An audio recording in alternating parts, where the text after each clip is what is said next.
그날 눈은 마치 억눌린 시간들이 한꺼번에 터져 나오듯 맹렬하게 쏟아졌습니다.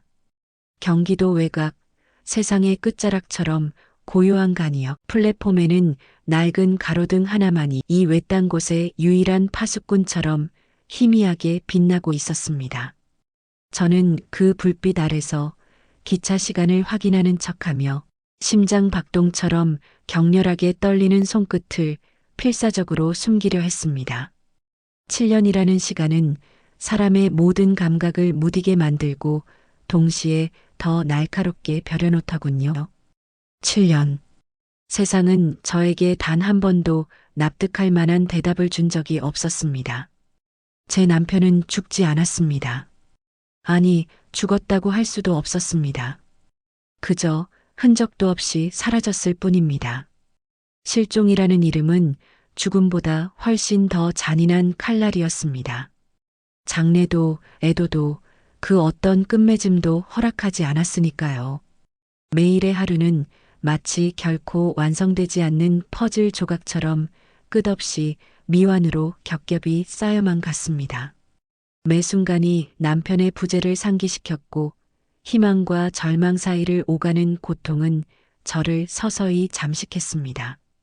그의 채취가 남아있던 옷들을 끌어안고 밤새 울부짖었던 날들이 셀 수 없이 많았습니다.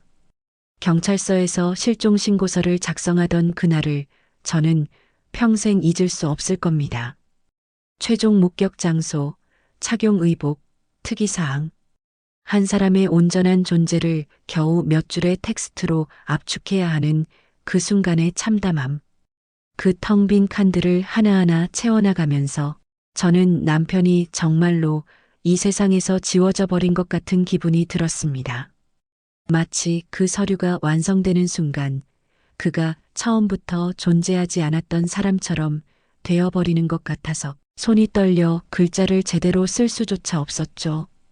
그 지독한 절망감 속에서 저는 매일 밤 그의 이름을 목 놓아 불렀습니다.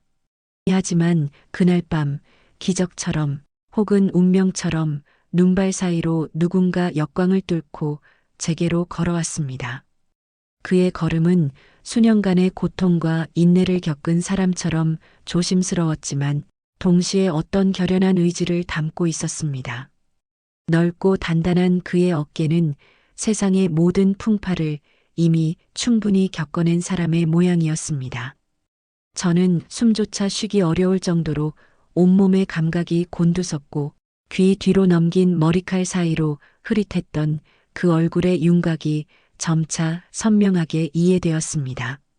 심장이 터질 것만 같았습니다. 유민서? 7년 전 대한민국을 뒤흔들 재벌 건설사. 청경개발의 비리를 끈질기게 추적하다 흔적도 없이 사라져버린 남자. 제 남편이었습니다.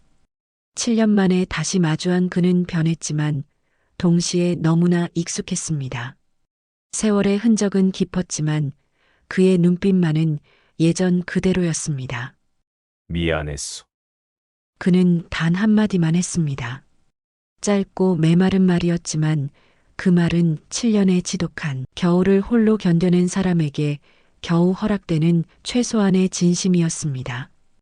그 말을 듣는 순간 저는 마음이 먼저 무너져 내리고 그 다음에야 다리에 힘이 풀려 무릎이 흔들린다는 사실을 그때서야 비로소 알았습니다. 억눌렸던 모든 감정이 한꺼번에 폭발하듯 밀려왔습니다. 소리는 언제나 감정의 질서를 무너뜨리니까요. 그래서 저희는 말을 아꼈습니다. 서로를 마주보는 것만으로도 수많은 이야기가 오고 가는 듯 했습니다. 남편의 시선은 마치 오래 비워둔 집처럼 낯설면서도 동시에 너무나 익숙했습니다. 눈발은 두 사람 사이로 쉴 새 없이 쏟아져 들어와 과거와 현재를 혼란스럽게 뒤섞어 놓았습니다. 마치 7년의 세월이 단 한순간에 압축되는 듯한 기분이었습니다. 멀리서 기차의 희미한 불빛이 보였습니다. 굉음을 내며 달려오는 마지막 기차. 자정에 가까운 시간, 이 외딴역에 멈추는 마지막 열차였습니다.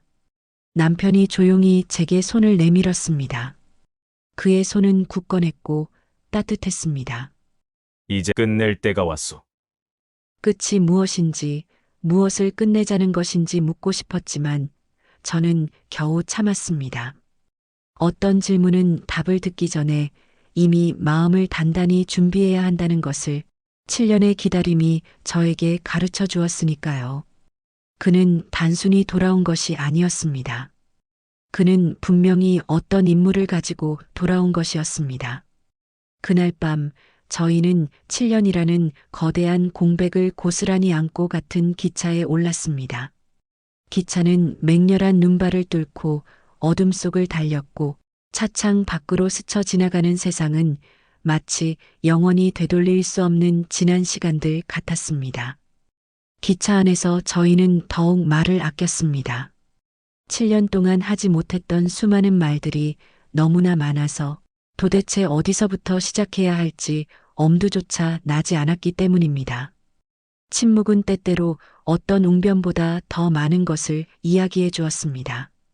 그때 남편이 주머니에서 낡고 녹슨 열쇠 하나를 꺼내 제게 보여주었습니다. 작고 초라해 보였지만 이 모든 비극이 시작된 바로 그 열쇠였습니다. 청경개발의 비밀 금고를 열 수 있는 단 하나의 열쇠. 작은 쇠붙이 하나가 품고 있는 것은 단순한 재물의 비리가 아니었습니다. 그것은 수많은 사람들의 인생을 파괴하고 한 가정을 산산조각 낸 거대한 악의 증거였습니다. 바로 저것 때문에 그가 흔적도 없이 사라져야 했고, 바로 저것 때문에 이제야 다시 돌아올 수 있었던 것입니다. 기차가 어둡고 긴 터널을 지날 때 저는 반사된 유리창 속에서 7년 전 남편을 애타게 기다리던 제 모습과 지금 모든 것을 단념한 채 강인하게 서 있는 제 모습을 동시에 보았습니다. 그리고 깨달았습니다. 기다림은 저를 늙게 만들었지만 동시에 그 누구보다도 강하게 벼려놓았다는 것을 7년을 홀로 고독하게 견뎌냈다면 이제는 그와 함께 이 모든 것을 끝낼 수 있을 것이라는 것을 우리는 더 이상 예전의 우리가 아니었습니다. 그 순간 우리는 침묵 속에서도 서로의 눈빛을 통해 강렬한 메시지를 주고받았습니다. 이것은 단순한 개인적인 복수가 아니라 거대한 진실을 세상에 드러내기 위한 필연적인 싸움이 될 것이라는 것을 오직 그래야만 우리 부부의 7년이라는 지독한 공백이 비로소 의미를 갖게 될 것이라는 것을 그리고 그 싸움에서 저희가 잃을 수도 있는 것들의 무게 또한 너무나도 잘 알고 있었습니다. 하지만 때로는 잃는 것이 두려워서 아무것도 얻지 못하는 것보다 모든 것을 걸고 용기를 내어 맞서는 것이야말로 진정한 삶의 가치를 찾아가는 길임을 그렇게 7년의 침묵을 깨고 저희의 진짜 이야기가 진짜 싸움이 시작되었습니다.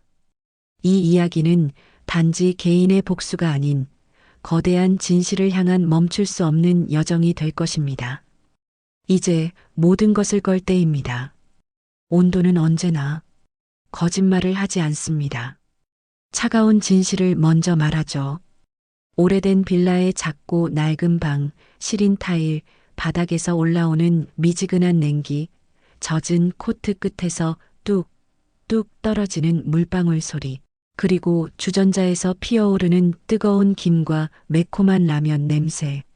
말 대신 우리의 감각들이 7년의 공백을 서로에게 이야기하고 있었습니다. 그 방은 제 남편이 7년이라는 긴 세월 동안 세상의 눈을 피해 숨어 지내야 했던 곳이었습니다. 온기를 내뿜는 전기장판 하나와 얇은 이불 한 장이 전부인 곳. 그리고 창문 밖으로는 끝도 없이 쏟아지는 눈보라만이 보였습니다. 저는 주전자에 물을 올리며 이 작은 공간 속에서 그가 홀로 겪어야 했을 고독과 절망의 시간들을 상상하려 애썼습니다. 하지만 그 어떤 상상도 현실의 고통을 따라갈 수 없다는 것을 깨달았습니다. 어떤 고통은 직접 겪어보지 않은 사람은 절대 이해할 수 없는 법이니까요. 제 남편은 그 7년 동안 삶이 아닌 그저 생존을 위한 싸움을 해왔던 겁니다. 남편은 사라져야만 했던 그 밤의 이야기를 단 한 문장으로 건넸습니다. 내부 고발자 명단이 털렸소. 그의 목소리는 몹시 건조했지만 그 속에 담긴 절박함이 저의 심장을 파고들었습니다. 그는 명단이 유출된 바로 그 다음 날부터 그림자들이 자신을 쫓기 시작했다고 말했습니다. 3번의 미행, 2번의 직접적인 협박, 그리고 1번의 교통사고. 정말 사고였는지는 그조차도 알 수 없다고 했습니다. 그저 브레이크가 듣지 않았을 뿐이라고. 마치 악몽 속을 헤매는 사람처럼 그의 눈은 먼 과거를 응시하고 있었습니다. 살아남기 위해서는 이름을 먼저 버려야 했소. 그는 덤덤하게 말했습니다. 유민석이라는 이름 석자를, 진실을 파헤치는 기자라는 직업을, 그리고 가족이라는 가장 소중한 울타리를 모두 스스로 버리고 유령처럼 살아야 했다고요. 저는 그 말을 들으며 물이 끓어넘치는 주전자를 멍하니 바라보았습니다. 7년의 고독은 저의 어휘를 바꾸어 놓았습니다. 기다리다, 견디다, 그리고 버티다. 이 3단어만이 제 하루를 이루는 전부였으니까요. 그의 말은 그가 얼마나 깊은 어둠 속에 있었는지를 말해주고 있었습니다. 왜 돌아왔어요? 저는 겨우 목소리를 쥐어짜 물었습니다. 더 많은 말을 쏟아내면 그동안 억눌러왔던 모든 감정이 한꺼번에 폭발해버릴 것 같았으니까요. 이제는 끝내야 하니까. 그는 긴 숨을 내쉬며 대답했습니다. 끝이 무엇인지, 누구의 끝인지, 어디서부터 잘못된 끝인지 더 이상 설명은 필요하지 않았습니다. 그의 눈빛만으로도 충분했습니다. 창밖에는 여전히 눈이 흩날렸고 라면 냄새가 가득한 방은 아주 천천히 그리고 조심스럽게 온기를 되찾아가고 있었습니다. 7년 만에 찾아온 온기였습니다. 그날 밤 저는 처음으로 궁금해했습니다. 7년 동안 그가 어떻게 살아왔는지가 아니라 앞으로 우리가 어떻게 살아갈지를요. 실종된 사람이 돌아왔다고 해서 모든 것이 원래대로 돌아오는 기적은 일어나지 않습니다. 오히려 엉켜버린 실타래처럼 더 많은 것들이 뒤틀리고 더 복잡해집니다. 그가 떠나버린 삶을 저는 혼자서 살아왔고 그는 홀로 어둠 속에 갇혀 있었습니다. 7년의 공백을 어떻게 메워야 할지 막막했습니다. 남편은 컵라면을 먹으면서도 계속해서 창밖을 보았습니다. 그것은 마치 오래된 습관처럼 자연스러웠습니다. 누군가 자신을 쫓아오는지, 골목에 수상한 차가 주차되어 있는지, 불이 꺼진 창문 뒤에 누군가 숨어 있는지. 그런 그를 보면서 저는 깨달았습니다. 그가 돌아왔다고 해서 우리가 더 이상 위험하지 않은 것이 아니라는 것을, 오히려 이제부터가 진짜 위험의 시작일 수도 있다는 것을. 하지만 저는 이상하게 두렵지 않았습니다. 7년이라는 긴 시간의 기다림이 저를 무너지게 할 줄 알았는데 오히려 저를 단단하게 만들었나 봅니다. 혼자서도 견딜 수 있다는 자신감이 생겼고 이제는 함께할 사람이 생겼으니 그 어떤 역경도 이겨낼 수 있을 것 같았습니다. 7년 전에는 상상조차 할 수 없었던 용기가 제 안에서 샘솟았습니다. 그날 밤 저희는 많은 말을 하지 않았습니다. 모든 대화는 이미 끝났으니까요. 대신 우리는 서로의 존재를 확인했습니다. 서로의 숨소리, 낡은 마룻바닥을 밟는 발걸음 소리, 주전자에 물이 끓어 넘치는 소리. 7년 만에 다시 들을 수 있게 된 너무나도 당연하고 평범했던 일상의 소리들이었습니다. 이 소리들이 바로 우리가 살아있다는 증거이자 이제부터 시작될 우리의 새로운 삶을 위한 위로였습니다. 이제 우리는 함께 진실을 마주할 것입니다. 다음 날 그는 제게 7년의 시간을 압축해 놓은 듯한 단서들을 내어놓기 시작했습니다. 마치 퍼즐 조각들을 하나씩 꺼내놓는 것처럼 말입니다. 7년 전 세상을 등지고 사라져야만 했던 이유의 중심에는 청경개발이라는 이름이 있었습니다. 겉으로는 도시재생이라는 그럴듯한 명목을 내세웠지만 실상은 공공부지와 이주민 보상금을 잔혹하게 가로챈 거대 재벌 건설 금융 복합체였죠. 그 거대한 건설사 뒤에는 서류상 존재하지 않는 페이퍼 컴퍼니들이 줄줄이 엮여 있었고 그 뒤를 다시 사모펀드가 은밀하게 조종하고 있었습니다. 눈에 보이는 것은 단지 껍데기일 뿐이었고 진짜 실체는 겹겹이 쌓인 어둠 속에 숨겨져 있었습니다. 돈은 더럽게 깨끗했고 서류는 적당히 엉망이었다는 그의 말은 그들이 얼마나 치밀하고 교활하게 움직였는지를 단적으로 보여주었습니다. 너무 완벽하면 의심받고 너무 엉성하면 들통나니까 적당히 허점이 있어 보여야 했소. 그는 7년 동안 그 적당한 엉망의 결을 하나하나 기억해왔습니다.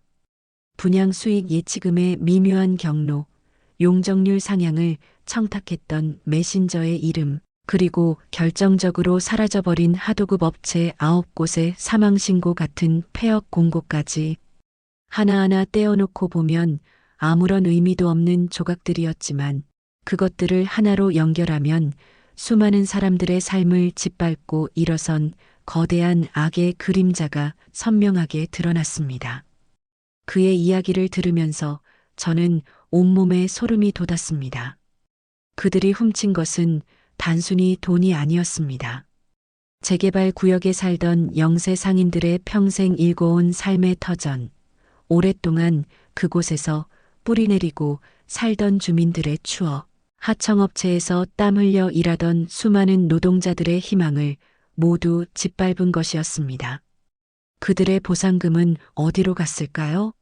그들의 부서진 삶은 누가 책임져 줄까요?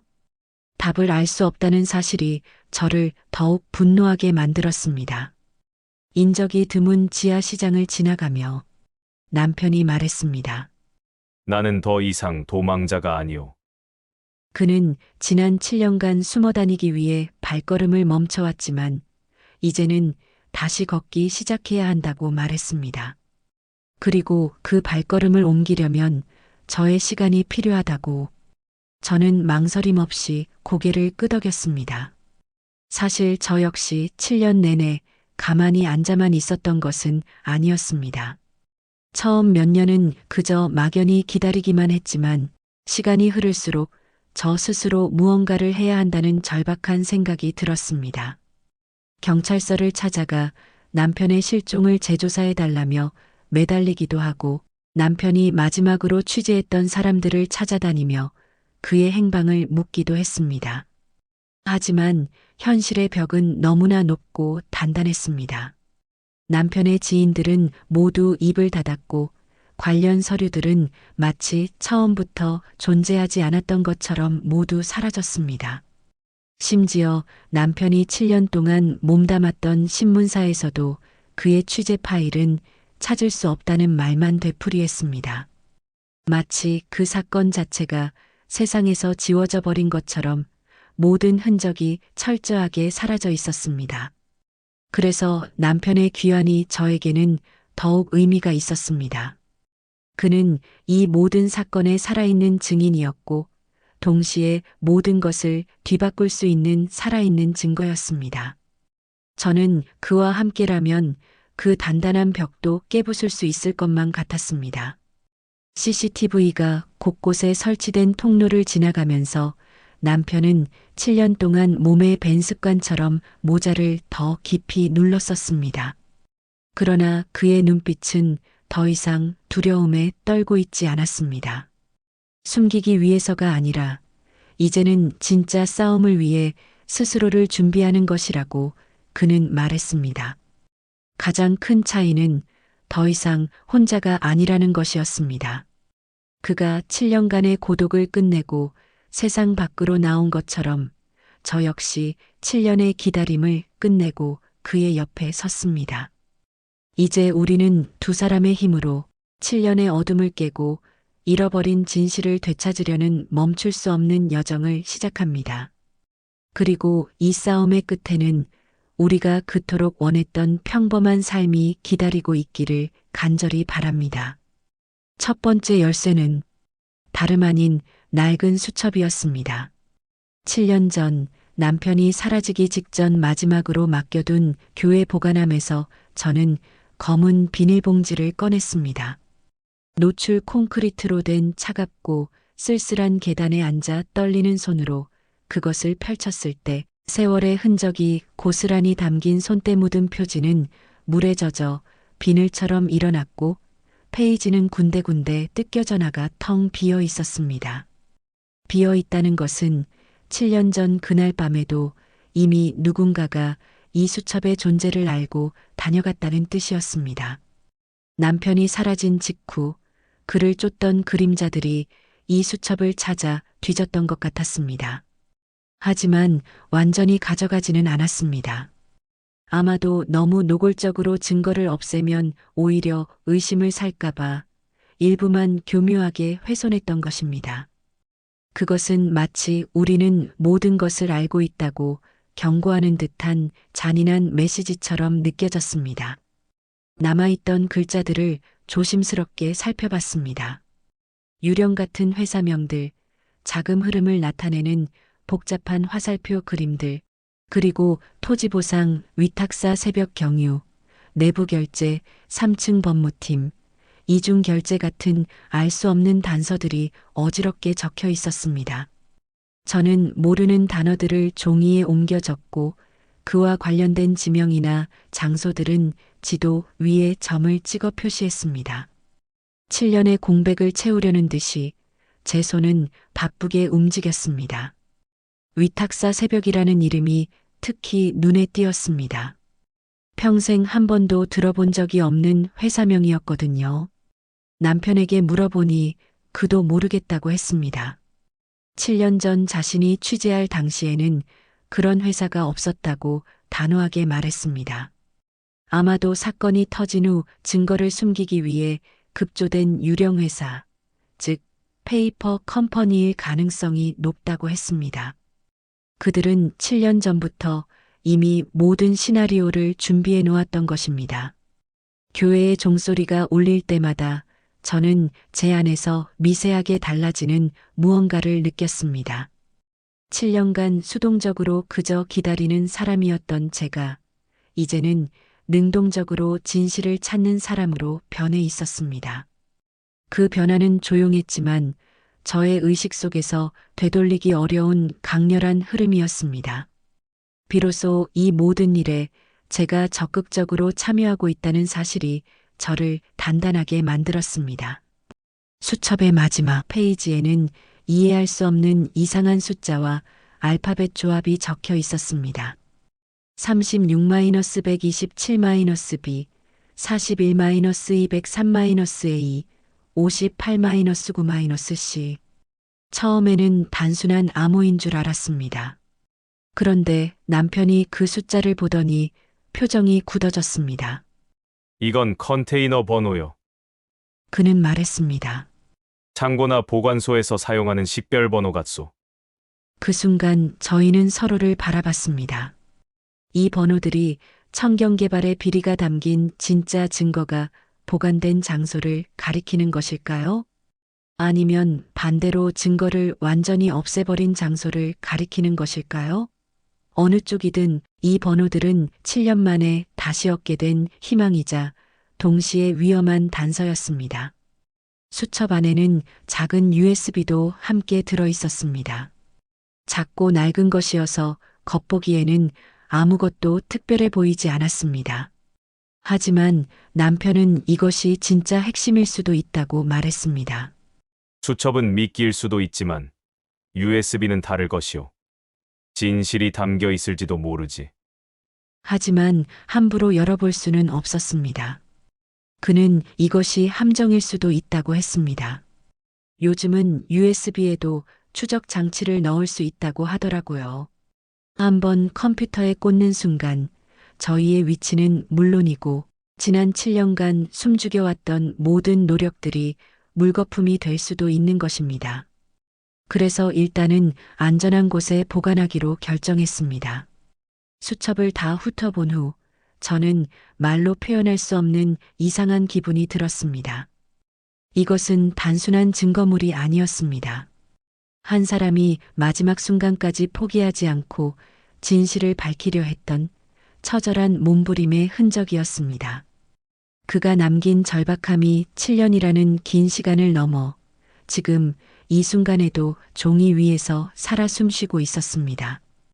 우리는 이 작은 수첩 하나에 담긴 한 사람의 염원을 짊어지고 이제 다시 새로운 발걸음을 내디디려 합니다. 서류는 살아있는 생물과 같아서 자신에게 닥친 위험을 가장 먼저 감지하고 스스로를 지키려 합니다. 그리고 그들이 위험을 느낄 때 가장 먼저 찾는 것은 다름 아닌 불입니다. 청경개발의 협력사 창고 일부가 소각장으로 향하고 있다는 익명의 제보를 받았을 때 저희는 그 말이 믿을 만하다고 생각했습니다. 언어는 지울 수 있어도 그 안에 담긴 진실의 무게는 감각으로 전달되니까요. 산업단지 외곽의 외진 소각장. 그날 밤 저희는 담장보다 낮게, 그림자보다 조용하게 움직였습니다. 7년 동안 쌓아온 남편의 은신 기술이 빛을 발했습니다. 2번의 경비 순찰이 지나가고 칼바람이 방향을 바꿀 때 저희는 컨테이너의 삐걱거리는 문틈으로 조심스럽게 시선을 들이밀었습니다. 코끝을 찌르는 종이 타는 냄새와 매캐한 잿가루 냄새가 섞여 들어왔습니다. 폐기 도장이 찍힌 상자들이 규격대로 빼곡히 쌓여 있었고 상자 겉에는 무해 처리라는 스티커가 어설프게 붙어 있었습니다. 상자가 정말 무해하다면 스티커가 그토록 초조해 보일 이유는 없겠죠. 무언가를 감추려는 의도가 너무 노골적이어서 오히려 섬뜩했습니다. 저는 처음에는 온몸이 굳어버릴 정도로 무서웠습니다. 지난 7년 동안 조용하고 평범하게 살아왔는데 이렇게 어둠 속에서 위험한 일에 뛰어든다는 것이 믿어지지 않았거든요. 하지만 남편의 뒤를 따라 그 깊은 어둠 속으로 들어가면서 제 안에서 이상한 힘이 솟아나는 것을 느꼈습니다. 두려움보다는 불의에 대한 분노가 더 컸습니다. 이대로 멈출 수는 없다는 강한 의지가 저를 이끌었습니다. 저기 스프링 파일이 뭉쳐있는 상자가 있어. 저는 남편이 가리킨 곳을 봤습니다. 상자 하나가 흔들리고 있었고 안쪽에 스프링 파일 뭉치가 고여 있었습니다. 남편은 조심스럽게 장갑 낀 손으로 딱 한 권만 꺼냈습니다. 너무 많이 가져가면 들킬 위험이 있으니까요. 그 한 권을 꺼내는 행위는 7년의 억울함을 뒤집을 단 하나의 기회를 잡는 것과 같았습니다. 안전한 곳에 도착해서 파일을 펼쳐보니 제 눈을 의심할 정도로 충격적인 내용들이 들어 있었습니다. 위조된 가짜 토지 측량 보고서, 이중으로 작성된 보상금 산정서, 그리고 존재하지도 않는 사람들의 주민 동의서. 모든 것이 치밀하게 조작된 사기의 증거들이었습니다. 어떻게 이런 결정적인 증거들을 태워버리려고 했을까요? 그들의 오만함에 분노가 치밀었습니다. 그런데 경보가 울리지 않았던 것이 오히려 이상했습니다. 우리가 운이 좋아서가 아니라 이것이 처음부터 누가 가져가도록 설계된 미끼였을 수도 있다는 생각이 들었습니다. 너무나 쉽게 들어갈 수 있었거든요. 그들은 이 정도의 결점은 아무 문제가 되지 않을 것이라고 생각했을 겁니다. 돌아오는 길에 저희 차 뒤로 짧은 하이빔이 2번 깜빡이더니 이내 사라졌습니다. 눈발이 모든 흔적을 지웠지만 저는 본능적으로 알았습니다. 누군가가 저희를 보고 있다는 것을. 남편도 느꼈나 봅니다. 걸음이 빨라졌지만 뛰지는 않았습니다. 뛰면 더 의심받을 수 있으니까요. 저희는 침착하게 하지만 빠르게 그곳을 빠져나왔습니다. 안전한 곳에 도착해서 파일을 자세히 보니 정말 충격적이었습니다. 이것은 단순한 부동산 사기가 아니라 국가 시스템을 송두리째 해킹한 체계적이고 조직적인 범죄였습니다. 공무원들의 도장, 감정평가사들의 서명, 심지어 법원의 공문까지 모든 것이 조작되어 있었습니다. 그들은 이미 진실을 무력화시킬 힘을 가지고 있었던 것입니다. 저는 그때 깨달았습니다. 이것은 개인의 범죄가 아니라 시스템의 범죄라는 것을요. 그리고 이런 거대한 시스템에 맞서려면 저희도 더 치밀하고 체계적으로 준비해야 한다는 것을요. 하지만 동시에 불안했습니다. 이 파일이 정말 우연히 발견한 것일까요? 아니면 저희를 함정에 빠뜨리기 위한 교묘한 미끼일까요? 너무 쉽게 얻은 것 같아서 의심스러웠거든요. 하지만 일단은 이것이 저희가 가진 유일한 단서였습니다. 이제 우리는 이 파일 하나에 모든 것을 걸어야 합니다. 저에게는 두 아들이 있습니다. 7년 전 남편이 사라진 그날 이후 가장 큰 상처를 받은 것은 바로 둘째였습니다. 큰아이는 이미 성인이 되어 일찍이 독립했지만 그때 둘째는 고작 고등학생이었거든요. 아버지가 사라지고 난 뒤 아이는 너무 급하게, 너무 일찍 어른이 되었습니다. 그리고 어른이 할 수 있는 가장 쉬우면서도 위험한 선택들을 배웠습니다. 바로 빠르게 돈을 버는 방법들을요. 저는 둘째 아들의 발걸음을 오래전에 잃어버렸습니다. 그는 제가 알던 착하고 밝은 아이가 아니었습니다. 늦은 밤까지 아르바이트를 하고 알 수 없는 사람들과 전화를 주고받았죠. 그날 밤 분당의 공용주차장에서 저는 둘째의 전화를 몰래 엿들었습니다. 후드를 깊게 눌러 쓴 아이의 모습은 불안해 보였고 보도블록의 물기가 가로등 불빛을 반사하는 것처럼 아이의 목소리도 술 취한 사람처럼 기우뚱거렸습니다. 현장, 파일, 이관이라는 단어들이 희미하게 들려왔습니다. 나중에 알게 된 사실이지만 둘째는 바로 청경개발의 외곽 업무팀에 들어가 있었습니다.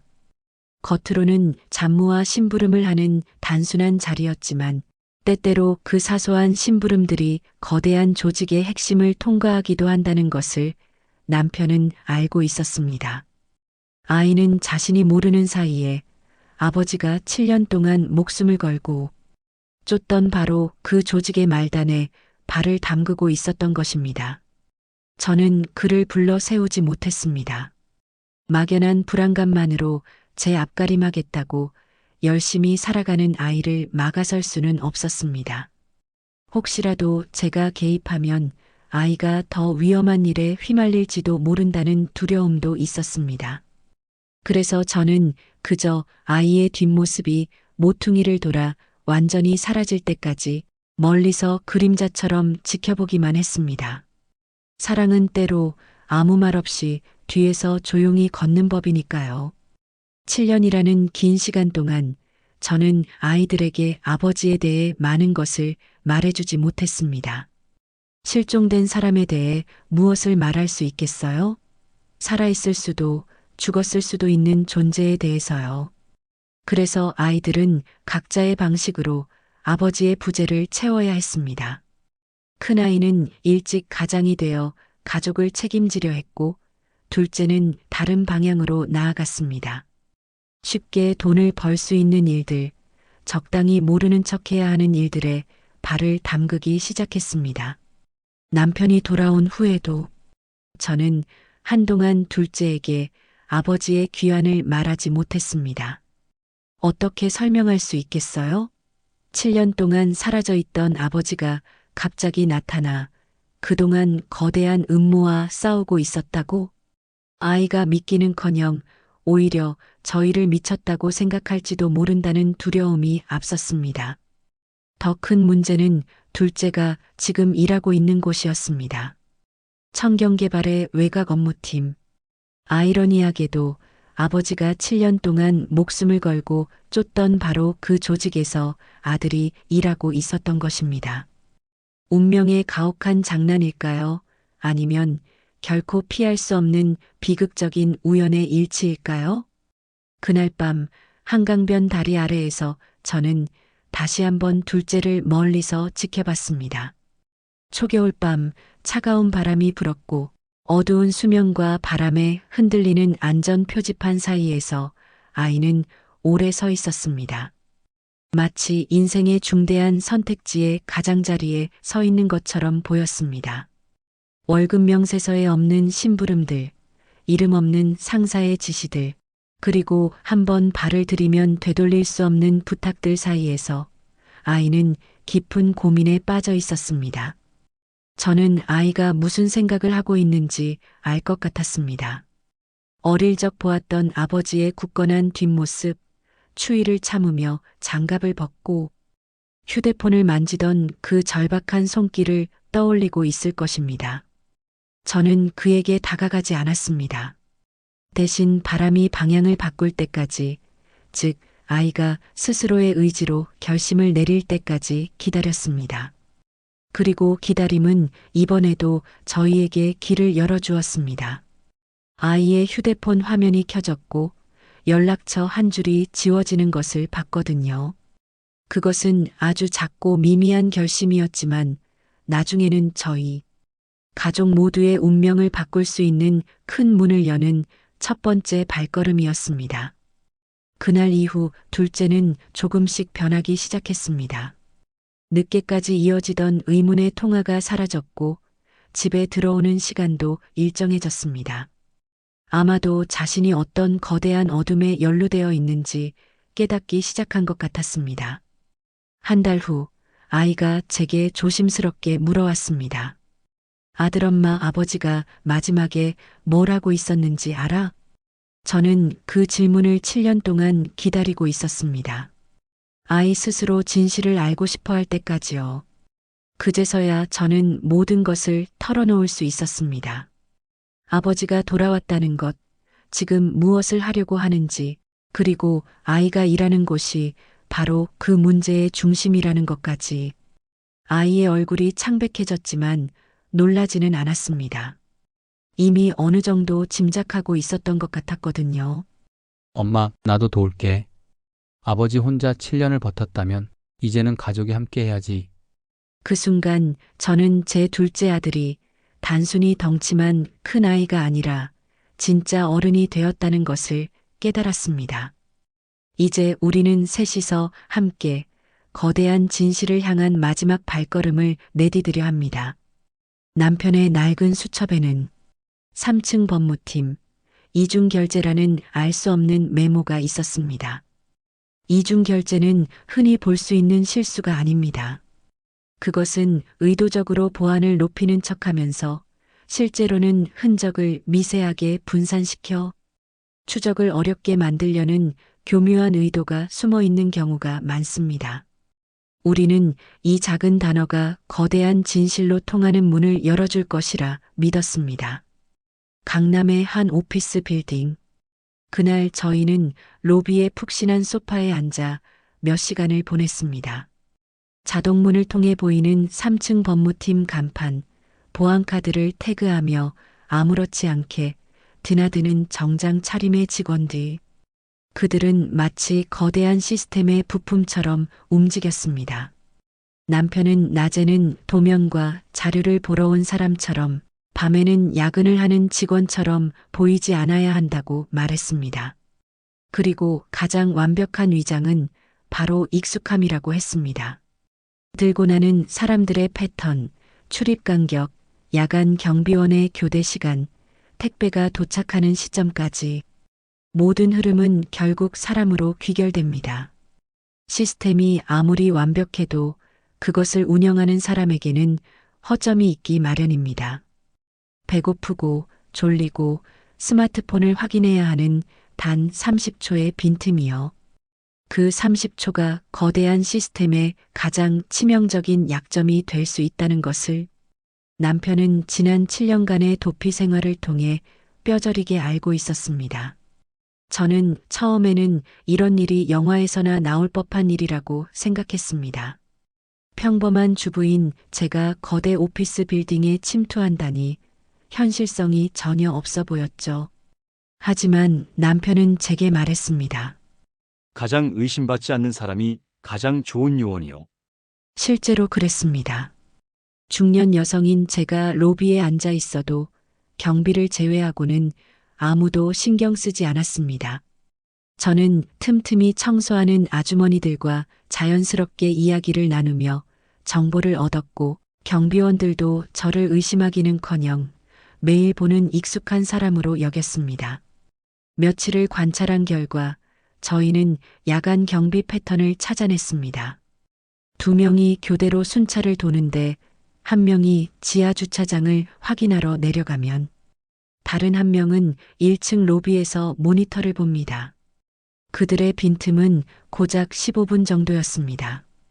그리고 무엇보다 중요한 것은 둘째 아들의 도움이었습니다. 아이가 청경개발에서 일하고 있다는 것이 오히려 절호의 기회가 되었습니다.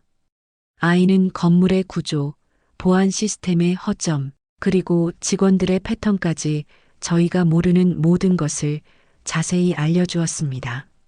3층 법무팀은 보안이 까다로워요. 아들은 목소리를 낮춰 말했습니다. 하지만 복사기실은 공용이라 보안카드 없이도 들어갈 수 있어요. 그리고 밤에는 거기서 문서를 출력하는 사람이 많지 않아요. 복사기실. 문서가 되기 전에 데이터가 머무는 곳. 복사 대기열은 은밀한 탑처럼 데이터를 쌓아 올리고 있었고 그곳은 완벽한 침투 지점이었습니다. 우리가 찾던 이중 결제의 흔적이 바로 그곳에 남아있을 확률이 높았습니다. 그날 밤 저희는 둘째가 알려준 패턴에 맞춰 빌딩에 진입했습니다. 남편은 1층에서 망을 보고 저는 3층 복사기실로 향했습니다. 텅 빈 복도와 침묵, 발소리조차 크게 느껴지는 공간 속에서 저는 심장이 터질 것 같았지만 두려움보다는 이 모든 것을 끝내야 한다는 강한 의지가 저를 이끌었습니다. 복사기실 안 복사기 액정에는 수많은 출력 대기 목록이 떠 있었습니다. 그중 하나를 조심스럽게 열자 그곳에는 저희가 찾던 이중 결제의 흔적이 고스란히 담겨 있었습니다. 바로 남편이 7년 동안 쫓던 진실의 일부가 담겨 있는 것이었습니다. 그날 밤 저희는 마침내 7년이라는 긴 겨울의 끝을 볼 수 있는 결정적인 단서를 손에 넣었습니다. 하지만 동시에 우리는 그들의 영역에 들어섰다는 것을 깨달았습니다. 이제 되돌릴 수 없는 싸움의 서막이 시작된 것입니다. 그날 밤 저희는 거대한 빌딩 속 작은 복사기실을 향해 발걸음을 옮겼습니다. 비상등만 켜진 사무층 복도는 끝없이 길게 느껴졌고 텅 빈 복도 끝에 작은 불빛을 내뿜는 복사기실이 보였습니다. 창밖으로는 차가운 도시의 헤드라이트들이 흘러가고 있었지만 저희가 서 있는 이 공간은 시간이 멈춘 듯 정지해 있었습니다. 저는 벽에 몸을 밀착한 채 심장이 터져나갈 것 같은 두려움을 애써 눌렀습니다. 평생 이런 종류의 긴장감을 느껴본 적이 없었습니다. 평범한 주부로 살아온 지난 세월이 무색할 만큼 이 순간은 저에게 너무나 낯설고 두렵게 느껴졌습니다. 하지만 남편의 손이 제 어깨를 가볍게 눌렀고 그 작은 온기만으로도 불안했던 마음이 조금 진정되었습니다. 7년이라는 긴 시간을 홀로 견뎌낸 기다림보다 지금 이 순간의 생생한 긴장감이 더 강렬하게 다가왔습니다. 복사기실에 들어서자 복사기의 대기 화면이 희미하게 빛나고 있었습니다. 남편은 준비해온 USB를 꽂고 출력 대기열에 남아있는 파일 이름들을 빠르게 훑었습니다. 진실은 때때로 아이러니하게도 가장 눈에 띄지 않는 곳에 숨어 있는 법입니다. 이것 보시오. 용적률 특례 이견서 비칠 FINAL PDF. 진실은 늘 파일명에 이런 웃음거리를 남겨놓더군. 그 다음 파일명은 더욱 충격적이었습니다. 보상금 선지금 약정 비공. XLSX 비공, 즉 비공개라는 단어는 공공의 돈을 가지고 은밀하게 벌인 그들의 행태에 대한 조롱과도 같았습니다. 국민의 세금으로 이루어지는 일인데 왜 비공개여야 할까요? 답은 뻔했습니다. 공개하면 안 되는 불법적인 일이었기 때문입니다. 프린터가 종이를 내보내려던 찰나 복도 끝에서 발소리가 들려왔습니다. 제 온몸의 신경이 곤두서고 심장은 멈춘 듯 뛰지 않았습니다. 남편이 빠르게 전원 코드를 뽑으니 기계가 어설픈 분노를 내뿜으며 짧은 장광을 남겼습니다. 그 작은 장광이 어둠을 가르는 번개처럼 보였지만 실제로는 우리가 가진 증거를 간신히 품고 있는 한 줌의 빛이었습니다. 저희는 숨을 죽이고 기다렸습니다. 발소리는 점점 가까워졌다가 다행히 다른 방향으로 멀어졌습니다. 야간 경비원의 순찰이었던 것 같았습니다. 몇 분이 지나고 나서야 저희는 비로소 숨을 쉴 수 있었습니다. 결국 저희는 딱 2장만 챙겼습니다. 남편은 말했습니다. 더 가지려 하면 늘 잃게 돼요. 잃지 않는 용기는 욕심을 버리고 적당히 가져오는 기술에서 시작됩니다. 그 2장의 종이에는 용적률 특례 적용 과정에서 오고 간 불투명한 승인 라인과 보상금, 선지금 약정에서 비공개 처리된 은밀한 명세가 들어 있었습니다. 복도를 빠져나올 때 저는 이상한 자신감을 느꼈습니다. 해낼 수 있겠다. 7년 동안 집에서만 수동적으로 기다렸던 제가 이런 일도 해낼 수 있다는 사실이 믿기지 않았습니다. 무섭기는 했지만 동시에 제 안에 다시금 살아있다는 느낌이 들었습니다.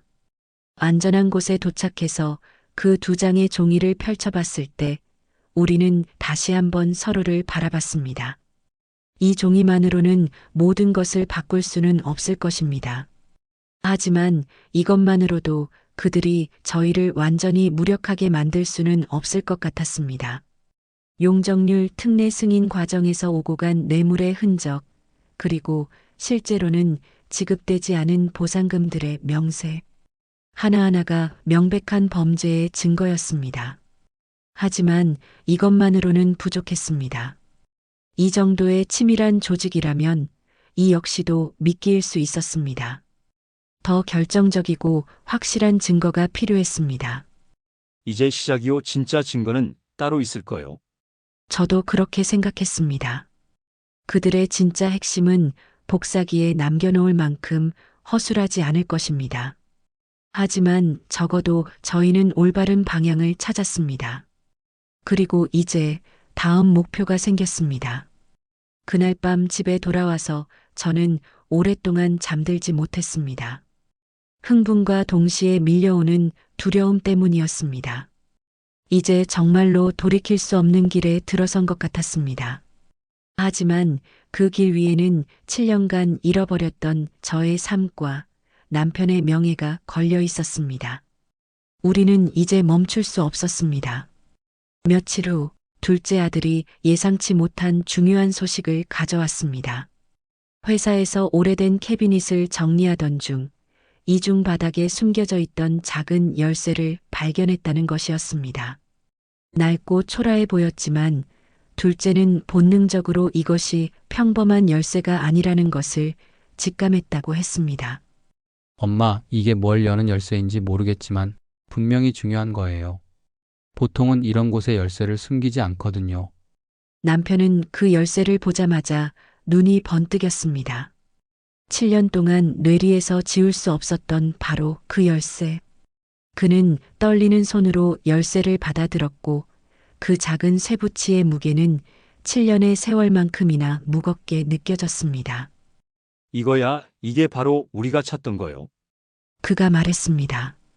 7년 전 청경개발의 비리를 추적하다 사라져야만 했던 바로 그날 마지막으로 봤던 비밀 금고의 열쇠. 그 금고 안에는 모든 비리의 증거가 담겨 있었을 것입니다. 하지만 문제는 그 금고가 어디에 있는지 아무도 몰랐다는 것입니다. 남편도 7년 전에는 정확한 위치를 파악하지 못했고 그저 사무실 어딘가에 있을 것이라고만 추정할 뿐이었습니다. 제가 찾아볼게요. 회사에서 일하니까 자연스럽게 둘러볼 수 있어요. 둘째가 먼저 나섰습니다. 저는 걱정이 되었습니다. 아이가 위험에 빠질 수도 있잖아요. 지난 7년 동안 혼자 아버지를 기다려온 상처가 깊었는데 이제는 목숨을 건 위험한 일에 뛰어들게 할 수는 없었습니다. 괜찮아요. 엄마 조심스럽게 할게요. 그리고 이제 제가 할 차례예요. 아버지가 7년을 혼자 버텼다면 저도 이 정도는 할 수 있어요. 한강변 다리 아래에서 그 밤을 생각해 보니 아이는 이미 모든 선택을 끝낸 것 같았습니다. 인생의 가장자리에 서서 오래 고민했지만 결국 돈과 욕망이 아닌 진실과 정의라는 오른쪽을 택한 것입니다. 저는 더 이상 아이를 말릴 수 없었습니다. 오히려 대견함에 눈물이 왈칵 쏟아질 것 같았습니다. 며칠 동안 둘째는 회사에서 조심스럽게 수색을 시작했습니다. 아무도 신경 쓰지 않는 창고, 잊혀진 보관실, 그리고 사무실의 구석구석을 샅샅이 뒤졌습니다. 그리고 마침내 찾아냈습니다. 법무팀 건물 지하의 오래된 창고에 작은 금고가 하나 숨겨져 있다는 것을요. 거기는 거의 아무도 가지 않는 곳이에요. 아들이 숨을 죽이며 말했습니다. 오래된 파일들만 쌓여 있고 먼지도 많이 쌓였어요. 하지만 금고만은 깨끗했어요. 누군가 계속 관리하고 있다는 뜻이죠. 바로 그날 밤 우리는 행동에 들어갔습니다. 이번에는 남편과 저, 그리고 둘째 아들까지 3명이 함께였습니다. 위험했지만 아이 없이는 그 장소를 찾을 수 없었기에 우리는 둘째를 함께 데려가는 길을 택했습니다. 그는 이 모든 일의 시작이었고 이제는 이 모든 일의 끝을 함께 보아야 할 존재가 되어 있었습니다. 아버지, 저 먼저 들어갈게요. 아들이 말했습니다. 7년 전 아버지를 잃고 방황하던 아이가 이제는 당당하게 아버지의 앞에 서서 아버지의 길을 걷고 있었습니다. 그 순간 저는 두 아들이 모두 어른이 되었다는 것을 느꼈습니다. 그리고 이제 가족이 함께 이 거대한 어둠을 마주할 때가 왔음을 깨달았습니다. 지하 창고는 빛 한 줄기 들지 않는 7년의 시간만큼이나 어둡고 차가운 공간이었습니다. 둘째 아들이 휴대폰 손전등을 켜서 길을 비췄고 우리는 그 희미한 불빛의 의지에 조심스럽게 작은 금고 앞에 섰습니다. 남편은 7년이라는 긴 세월 동안 잊지 않고 품고 있던 낡은 열쇠를 꺼내 금고의 자물쇠에 넣었습니다. 7년의 기다림이 끝나는 순간이었습니다. 금고가 열릴 때 나는 쇠붙이가 맞물리는 둔탁한 소리, 그 작은 소리가 제 심장의 박동을 바꿔놓았습니다. 호흡은 짧아지고 시선은 한 곳에 고정되었습니다. 금고 안에는 예상과 달리 현금이 아닌 수많은 종이 파일들이 가득 차 있었습니다. 가짜 계약서들, 이면 합의서들, 그리고 결제 라인에 미세하게 남겨진 이상한 잉크 번짐들. 그 잉크 번짐 하나하나가 그들의 거짓말을 증명하고 있었습니다. 하지만 그것보다 더 충격적인 것이 있었습니다. 파일들 옆에는 여러 개의 USB와 함께 녹음 파일들이 정리되어 있었습니다. 라벨에는 날짜와 함께 고위 공무원들, 정치인들, 그리고 재벌 회장들의 이름까지 적혀 있었죠. 이게 바로 핵심이야. 남편의 목소리가 떨렸습니다. 7년 전 그가 목숨을 걸고 찾으려 했던 바로 그 결정적인 증거들이었습니다. 뇌물수수의 현장, 불법적인 거래들이 고스란히 녹음되어 있었습니다. 이것은 단순한 서류 조작을 넘어선 거대한 권력의 카르텔을 증명하는 증거였습니다. 원본은 건드리면 안 돼요. 사진만 찍어요. 둘째는 침착하게 휴대폰을 꺼내 서류들을 하나하나 찍기 시작했습니다. 37장이었습니다. 원본은 그대로 둠으로써 저희가 여기 왔다는 흔적을 최소화할 수 있었습니다. 7년 동안 이 사건을 추적하며 쌓아온 남편의 지혜와 그에게서 배워온 아들의 침착함이 빛을 발하는 순간이었습니다. 그 두꺼운 파일들 안에는 단순한 범죄의 기록을 넘어선 수많은 사람들의 짓밟힌 삶이 담겨 있었습니다. 억울하게 터전을 잃은 사람들, 제대로 된 보상도 받지 못하고 쫓겨난 사람들, 그리고 하청업체에서 일하다가 부도와 함께 임금을 떼인 노동자들, 수많은 사람들의 눈에서 피눈물을 짜내게 만들었던 진실이 그곳에 있었습니다. 이것은 단순한 돈의 문제를 넘어서 힘없는 사람들의 인생을 철저히 농락한 최악의 범죄였습니다. 그리고 저희 가족도 그 거대한 폭력의 피해자 중 하나였음을 다시 한번 깨달았습니다. 금고를 다시 닫고 그곳을 빠져나올 때 통로 끝에서 그림자가 움직였습니다. 우리 세 사람 모두 순간 얼어붙었지만 둘째가 침착하게 휴대폰을 주머니에 넣고 아무 일도 없었다는 듯 걸었습니다. 뛰지 않는 용기, 그것이 그날 밤 저희의 유일한 무기였습니다. 다행히 그 그림자는 야간 경비원이었습니다. 그는 저희를 눈여겨보지 않았고 우리는 무사히 그곳을 빠져나왔습니다. 하지만 주어진 시간이 많지 않다는 것을 직감했습니다. 자칫 시간을 지체하게 되면 누군가 금고를 확인하게 될 것이고 저희의 정체도 발각될 위험이 있었습니다. 이제는 우리가 먼저 움직여야 하오. 남편은 결연한 표정으로 말했습니다.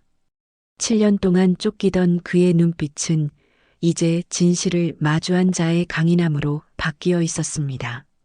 우리는 이 증거들을 세상에 알리기 위해 가장 안전하면서도 가장 강력한 방법을 찾아야 했습니다. 그날 이후 저희 가족은 거대한 진실을 세상에 알리기 위한 마지막 싸움을 준비했습니다. 7년 전 남편은 혼자였지만 이제는 가족이 함께였습니다. 우리는 이제 멈추지 않을 것입니다. 이 모든 것을 끝내기 위해 세상은 소문보다 느리게 움직이고 증거보다 빠르게 반응합니다. 그 간극을 메우는 것은 언제나 한 사람의 양심이었습니다. 저희는 이 거대한 진실을 세상에 알리기 위해 한 명의 기자를 찾아가기로 했습니다. 화려한 기사보다는 숨겨진 진실을 파헤치는 집요함과 뒷면의 서류를 꼼꼼하게 검증하는 우직함을 가진 기자를요. 그 기자의 이름은 김민준이었습니다. 이른 새벽 신문사 건물의 뒷계단에서 그를 만났습니다. 니트 모자를 쓴 김민준 기자가 낡은 금속문을 열고 나오는 순간 남편은 미리 준비해둔 봉투를 조심스럽게 건넸습니다. 봉투 안에는 복사기실에서 가져온 2장의 프린트, 남편의 낡은 수첩 사본, 그리고 둘째가 찍어온 37장의 사진 파일이 담긴 USB가 들어 있었습니다. 김민준 기자는 말 대신 침묵으로 저희의 이야기를 끝까지 들었습니다. 7년 동안 쫓기던 남편의 이야기, 홀로 남겨진 가족의 고통, 그리고 마침내 되찾은 진실의 조각들까지. 그는 저희의 이야기가 끝날 때까지 단 한 번도 말을 끊지 않았습니다. 확인하겠습니다. 그는 단호한 어조로 말했습니다. 긴 말은 필요하지 않았습니다. 그 한마디만으로도 그는 저희의 무게를 충분히 이해하고 있다는 것을 알 수 있었습니다. 하지만 저희도 잘 알고 있었습니다. 기사 하나로 이 거대한 카르텔이 무너지지는 않을 것이라는 것을. 이런 조직을 상대로는 한 방의 폭발력이 아닌 지속적인 압박이 필요했습니다. 며칠 후 마침내 첫 번째 기사가 세상에 나왔습니다. 예상대로 전체적인 그림을 다루지는 않았습니다. 청경개발, 이중계약서 및 보상금 편취, 의혹이라는 제목으로 우리가 넘겨준 문서의 일부 내용이 실렸습니다. 실명 일부는 이니셜로 가려졌고 도면은 모자이크 처리되었습니다. 하지만 중요한 것은 다른 곳에 있었습니다. 기사 하단에 이름 없는 사람들의 얼굴이 환하게 드러났습니다. 재개발 구역에 살던 상가 세입자, 강제로 쫓겨난 이주민, 그리고 하도급 업체에서 일하던 노동자들의 증언이었습니다. 그들의 인터뷰는 편집되지 않았고 그들의 삶을 담은 영상은 느리게 흘렀습니다. 느린 영상만이 바꿀 수 있는 것들이 있습니다. 빠르게 지나치는 세상에서 억울하고 힘없는 사람들의 목소리가 얼마나 무거운지를요. 그 기사가 나간 후 저희는 긴장하며 기다렸습니다. 이 기사가 세상에 먹힐까요? 아니면 거대한 침묵 속에 묻혀버릴까요? 저희의 걱정은 기우였습니다. 다음 날 아침 저희의 둘째 아들이 가져온 소식은 예상보다 훨씬 더 큰 파장을 예고하고 있었습니다. 아빠, 회사 게시판에 난리가 났어요. 어제 뉴스에 나온 그 사람들이 천경개발에 소송을 걸었대요. 다른 피해자들까지 뭉쳐서 집단 소송을 준비하고 있대요. 남편과 저는 서로를 바라보았습니다. 기사 한 줄이 불러온 파장은 예상보다 거대했습니다. 무기력하게 당했던 피해자들이 다시 용기를 내기 시작한 것입니다. 7년이라는 시간 동안 숨죽여왔던 진실들이 이제서야 제자리를 찾아 움직이기 시작한 것입니다. 이젠 저희가 나서야 할 때죠? 둘째의 말에 남편은 고개를 끄덕였습니다. 우리는 이제 더 이상 숨지 않을 것입니다. 7년간의 침묵을 깨고 잃어버린 진실을 되찾기 위해 세상의 중심에서 싸울 준비가 되었습니다. 세상의 관심은 언제나 진실의 문을 열게 합니다. 청경개발 본사 앞은 아침 일찍부터 기자들로 북적였습니다. 길게 늘어선 마이크와 쉴 새 없이 터지는 카메라 플래시가 거대한 권력의 상징이었던 그 빌딩을 향하고 있었습니다. 언론의 집중 포화가 시작된 것입니다. 굳은 표정의 청경개발 법무팀장이 건물을 나서자 쏟아지는 질문 세례 속에서 그는 준비된 문장을 의조렸습니다. 사실무근, 법적 대응, 악의적 보도. 이런 일들이 터지면 사용하는 뻔한 말들이었죠. 오히려 그런 상투적이고 뻔한 반응이 우리가 넘긴 기사의 신빙성을 더욱 높여주었습니다. 그들의 허점이 드러나기 시작한 것입니다. 보도는 아직 전체 그림을 다 드러내지는 못했습니다. 하지만 그것으로 충분했습니다. 첫 번째 돌이 연못에 던져졌고 그 파문이 점점 더 커지고 있었습니다. 저희는 뉴스를 보면서 서로를 바라보았습니다. 7년 동안 멈춰 있었던 시간이 이제서야 다시 흐르기 시작한 것 같았습니다. 그날 저녁 청경개발의 감사팀 내부 메일이 외부로 유출되었습니다. 그 내용은 관련 의혹에 대한 내부 감사 시작이었습니다. 그리고 다음 날 새벽 부속 사무실 한 곳이 압수수색을 당했습니다. 거대한 조직의 균열은 언제나 가장 약한 모서리부터 시작되는 법입니다. 남편은 7년 동안 이 순간을 기다려왔을 겁니다. 남편 이제부터가 진짜 싸움이요. 남편이 제 손을 잡으며 말했습니다. 그의 눈빛에는 7년의 고통이 아닌 마침내 진실을 마주한 사람의 강인함이 담겨 있었습니다. 이제 저희의 존재도 알려졌을 것이고 그들의 반격이 시작될지도 모른다는 두려움이 밀려왔지만 동시에 멈출 수 없는 결의가 솟구쳤습니다.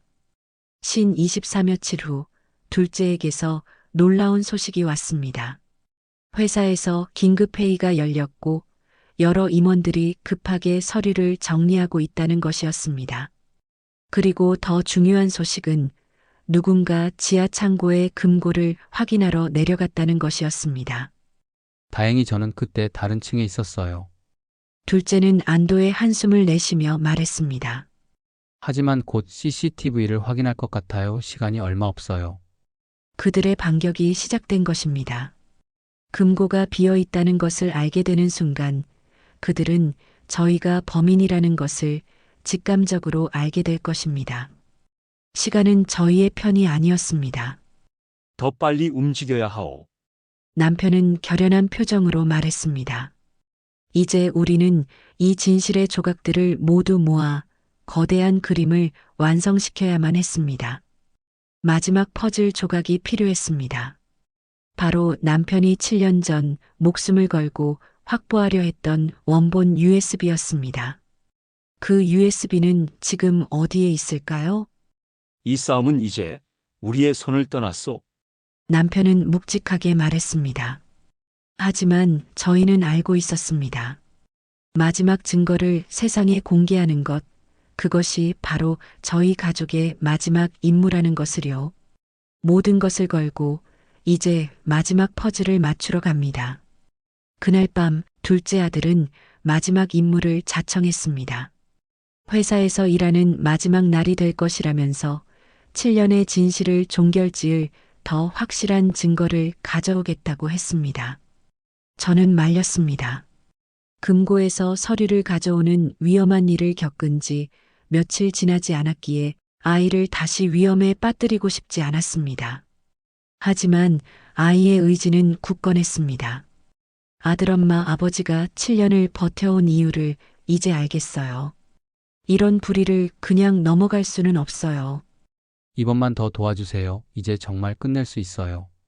아들의 눈빛은 흔들림이 없었습니다.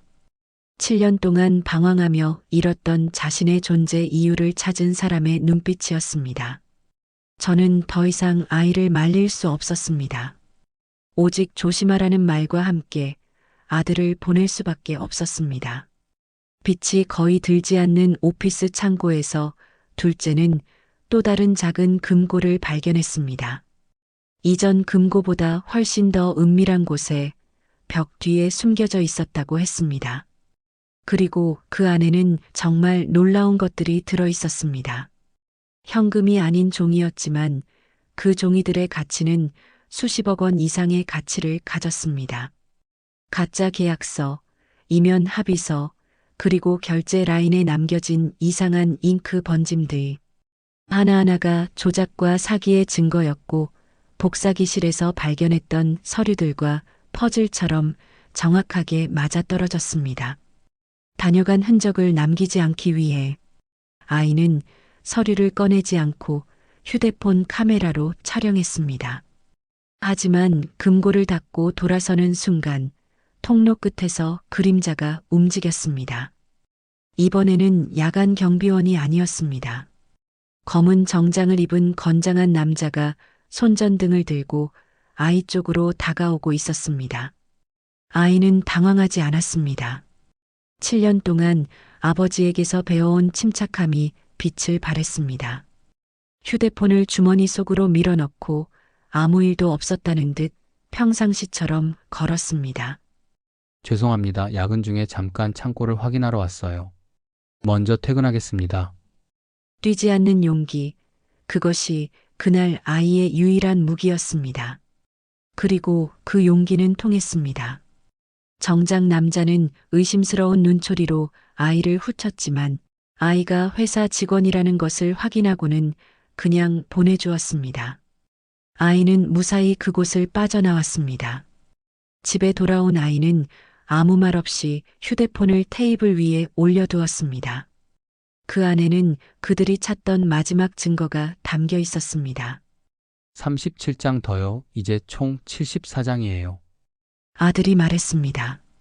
7년 동안 멈춰 있었던 우리의 삶, 억울하게 짓밟혔던 수많은 사람들의 삶에 대한 모든 진실이 그 74장의 사진에 담겨 있었습니다. 그 수가 어떤 재벌의 숫자보다 그들이 쌓아 올린 어떤 돈보다 압도적인 힘을 가질 수 있다는 것을 저희는 확신했습니다. 이제 모든 퍼즐 조각이 맞춰졌습니다. 이제 끝낼 시간이에요.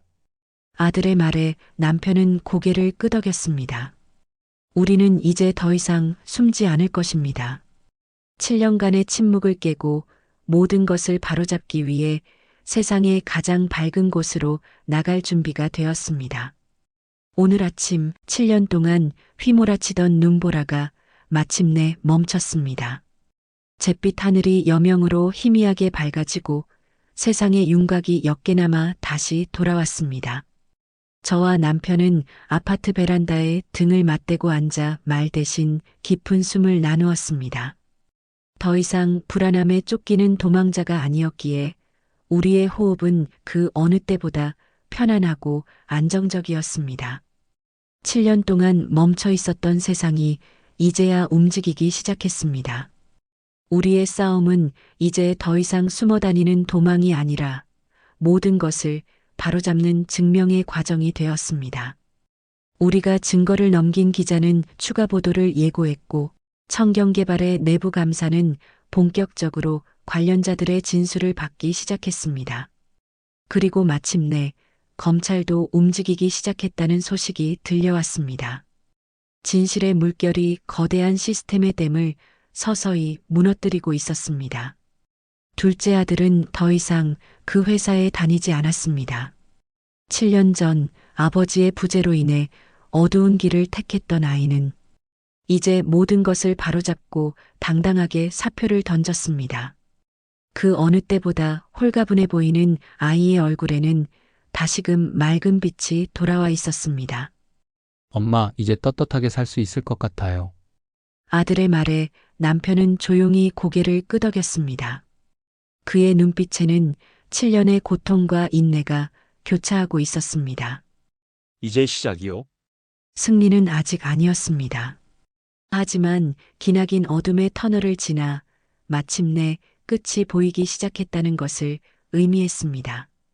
7년의 실종, 그 길고 외로웠던 시간이 마침내 한 권의 기록으로 귀환하는 순간이었습니다. 저는 그때서야 비로소 모든 것을 깨달았습니다. 우리가 겪었던 7년의 기다림은 시간을 한없이 늘리는 고통이었지만 남편이 남겨놓은 기록은 그 시간을 되돌려 우리에게 진실을 가져다 주었습니다. 그리고 가장 중요한 한 가지, 진실은 잠시 숨길 수는 있어도 영원히 묻어둘 수는 없다는 것을요. 며칠 후 검찰의 공식 발표가 있었습니다. 청경개발의 불법적인 도시재생 사업에 대한 수사가 본격적으로 시작된다는 내용이었습니다. 그 발표와 함께 지난 7년간 숨겨져 있던 모든 진실들이 마치 거대한 해일처럼 세상으로 쏟아져 나왔습니다.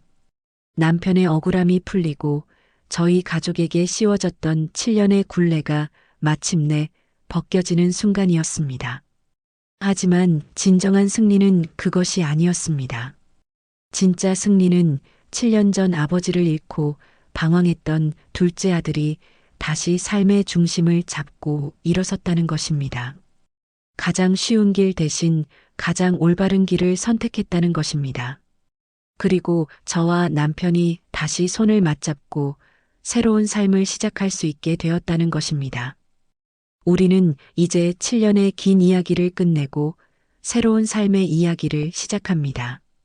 세상의 끝에 서 있다고 생각했던 그 순간은 사실 새로운 삶을 시작할 수 있는 가장 완벽한 때였습니다. 여러분의 삶에도 끝은 또 다른 시작이라는 희망의 씨앗이 되기를 바랍니다. 몇 달 후 마침내 청경개발의 핵심 인물들이 줄줄이 법정에 서게 되었습니다. 용적률 특례 승인 과정에서의 뇌물수수, 보상금 횡령, 그리고 서류 조작 등 우리가 찾아낸 증거들을 바탕으로 여러 혐의가 적용되었죠. 저희가 7년 동안 목숨 걸고 모아온 증거들은 검찰 수사와 재판 과정에서 결정적인 역할을 했습니다. 하지만 더 중요한 것은 그토록 무기력하게 당했던 피해자들이 목소리를 내기 시작했다는 것이었습니다.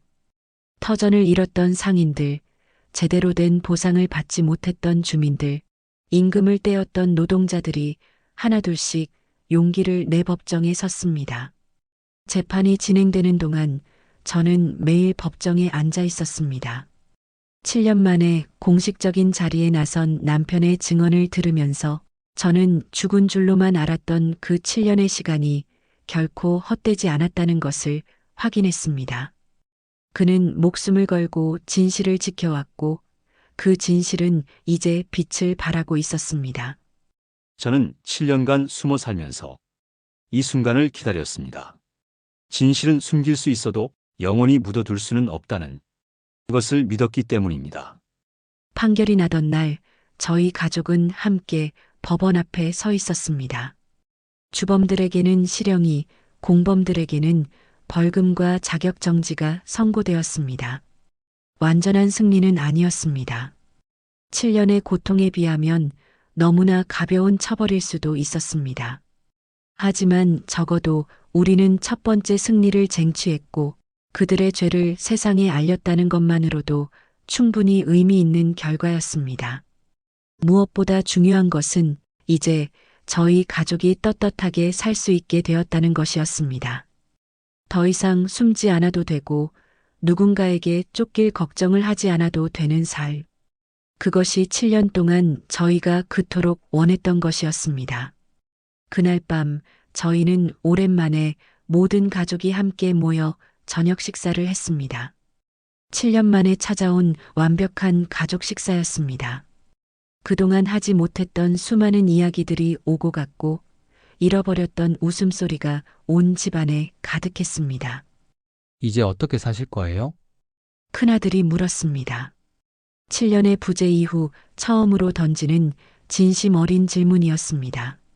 남편은 잠시 생각에 잠기더니 묵묵히 답했습니다. 평범하게 살아야지.